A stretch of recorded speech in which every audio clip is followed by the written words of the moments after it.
Saudara, sanksi atau hukuman pelaku pemerkosaan yang kian marak terjadi di tanah air ini tak kunjung menemui kesepakatan.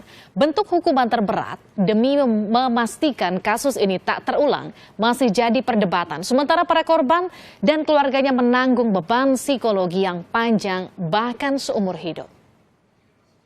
Beberapa pasal pada Kitab Undang-Undang Hukum Pidana atau KUHP ini mengatur lama hukuman bagi para pelaku. Di antaranya ada pasal 285 yang mengatur perkosaan dengan pidana penjara paling lama 12 tahun. Tak hanya itu, ada lagi pasal 286 diatur soal persetubuhan di luar perkawinan dan dalam keadaan tak berdaya. Ini dipidana penjara maksimal 9 tahun penjara. Next, kita akan lihat lagi. Kemudian sementara pada pasal tadi 286, kita lihat 287 di sini diatur persetubuhan di luar perkawinan dan di bawah umur dipidana penjara maksimal 9 tahun penjara.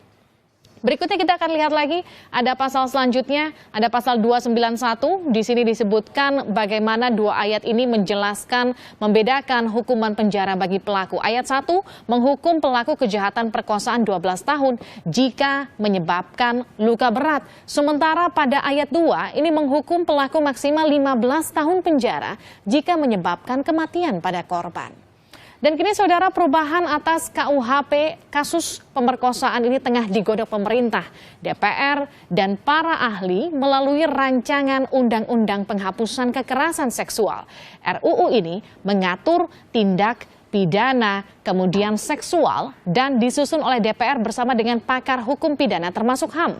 Draft regulasi ini baru masuk prolegnas periode 2015-2019. Dan RUU penghapusan kekerasan seksual ini diagendakan untuk dibahas DPR setelah masa reses berakhir di 17 Mei 2016 atau 17 Mei mendatang.